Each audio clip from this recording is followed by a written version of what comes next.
আৰু এই মুহূৰ্তত এটা দুখ খবৰ শিল্পী হেমন্ত দত্তৰ দেহাৱসান ঘটিছে গুৱাহাটী মেডিকেল কলেজ হাস্পতালত চিকিৎসাধীন অৱস্থাত আছিল দত্ত আৰু ইতিমধ্যে মৃত্যু ঘটিছে বিশিষ্ট শিল্পীগৰাকীৰ আমি আপোনালোকক এই মুহূৰ্তত ফটোগ্ৰাফ দেখুৱাইছো হৃদৰোগত আক্ৰান্ত আছিল শিল্পীগৰাকী 83 বছৰ বয়সত শেষ নিশ্বাস ত্যাগ কৰিছে শিল্পীগৰাকীয়ে একেধাৰে অভিনেতা সুৰকাৰ গীতিকাৰ যশস্বী নাট্যকাৰ আছিল হেমন্ত দত্ত টাইটানিক বেদখল লাজ তেখেতৰ অন্যতম নাটক আছিল বহু জনপ্ৰিয় নাটকৰ স্ৰষ্টা আছিল হেমন্ত দত্ত ৰাজ্য চৰকাৰে শিল্পীগৰাকীক প্ৰদান কৰিছিল অসম সৌৰভ সন্মানো আৰু ইতিমধ্যে মৃত্যু হৈছে অসম সৌৰভ হেমন্ত দত্তৰ বুকু দুৰু দুৰু পৰা আৰম্ভ কৰি লাজ টাইটানিক বেদখল ইত্যাদি তেখেতৰ অন্যতম নাট আছিল বিশেষকৈ ভ্ৰাম্যমান থিয়েটাৰ উদ্যোগটোক এটা নতুন দিশ দিবলৈ গতি দিবলৈ চেষ্টা কৰিছিল বিশিষ্ট শিল্পীগৰাকীয়ে ৰাজ্য চৰকাৰে শিল্পীগৰাকীক অসম সৌৰভ সন্মানো প্ৰদান কৰিছিল শিল্পী হেমন্ত দত্তৰ দেহাৱসানত এতিয়া শোকৰ ছাঁ পৰা পৰিলক্ষিত হৈছে শিল্পী সমাজৰ মাজত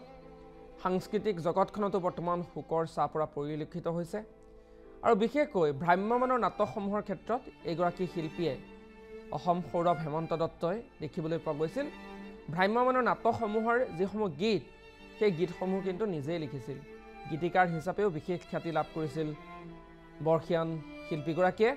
আৰু শিল্পীগৰাকীৰ মৃত্যু তেতিয়া সাংস্কৃতিক মহলত শোকৰ ছাঁ পৰা পৰিলক্ষিত হৈছে বিশেষকৈ এগৰাকী শিল্পীৰ টাইটানিক নামৰ নাটকখনৰ জৰিয়তে সমগ্ৰ ৰাজ্যতে খলকনি উঠা পৰিলক্ষিত হৈছিল আৰু জিএমচিএছত চিকিৎসাধীন অৱস্থাত মৃত্যু হৈছে হেমন্ত দত্তৰ হৃদৰোগত আক্ৰান্ত হৈ শিল্পীগৰাকী চিকিৎসাধীন অৱস্থাত আছিল গুৱাহাটী মেডিকেল কলেজ হাস্পতালত আৰু 83 বছৰ বয়সত শেষ নিশ্বাস ত্যাগ কৰিছে যশস্বী শিল্পীগৰাকীৰ মৃত্যুৰ খবৰ ওলোৱাৰ পাছতেই সাংস্কৃতিক জগতত এতিয়া শোকৰ ছাঁ পৰা পৰিলক্ষিত হৈছে একেধাৰে অভিনেতা সুৰকাৰ গীতিকাৰ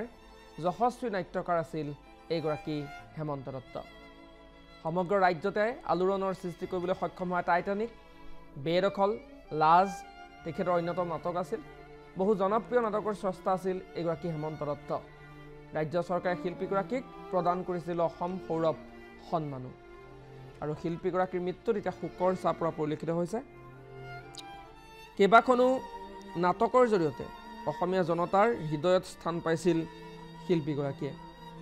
83 বছৰ বয়সত শিল্পীগৰাকীক হেৰুৱাই এতিয়া শোকৰ ছাঁ পেলাইছে সাংস্কৃতিক জগতে আৰু বৰ্তমান হেমন্ত দত্ত যিহেতু এগৰাকী নাট্যকাৰ আছিল গীতিকাৰ আছিল সুৰকাৰ আছিল একেদৰে বহু প্ৰতিভাধৰ আছিল 1941 চনত দৰং জিলাৰ খাৰুপেটীয়াত জন্ম লাভ কৰিছিল এইগৰাকী হেমন্ত দত্তই 100ৰো অধিক নাট আৰু 500ৰো অধিক গীত ৰচনা কৰিছে অসংখ্য নাট পৰিচালনা কৰাৰ উপৰিও উপপথ নামৰ যিখন আচলতে 1980 চনৰ চলচ্চিত্ৰ সেই চলচ্চিত্ৰখনো পৰিচালনা কৰিছিল এইগৰাকী হেমন্ত দত্তই আৰু ভৱেন বৰুৱা বঁটা আৰু ভৱেন্দ্ৰনাথ শইকীয়া বঁটা এই দুয়োটা বঁটাৰেই সন্মানিত হৈছিল হেমন্ত দত্ত 1941 চনৰ 24 ছেপ্টেম্বৰত দৰং জিলাৰ খাৰুপেটীয়াত হেমন্ত দত্তৰ জন্ম হয় তেওঁৰ পিতৃৰ নাম আছিল হলিৰাম দত্ত আৰু মাতৃ বিৰজাবালা দত্ত তেওঁ পিতৃ মাতৃৰ চতুৰ্থ সন্তান আছিল স্কুলীয়া শিক্ষা মঙলদৈ লাভ কৰা দত্তই ডিব্ৰুগড়ৰ কানৈ মহাবিদ্যালয়ত কলেজীয়া শিক্ষা লাভ কৰিছিল ভৱেন বৰুৱা বঁটা ভৱেন্দ্ৰনাথ শইকীয়া বঁটা মুনলাইট মিডিয়া বঁটা অসম নাট্য সন্মিলনী বঁটা অতুল চন্দ্ৰ হাজৰিকা বঁটা নাট্য সিন্ধু বঁটা গুৰুজী আদ্য শৰ্মা বঁটা এই কেইবাটাও বঁটাৰে সন্মানিত হৈছিল হেমন্ত দত্ত